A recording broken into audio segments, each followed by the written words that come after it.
ਤੇ ਰਹਿ ਪਏ ਰਸ਼ ਕੱਲ ਦੇ ਤੇ ਅੱਜ ਹੀ ਆ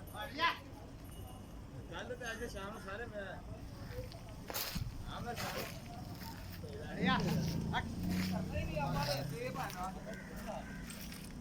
ਰੋਜ਼ ਰੋਜ਼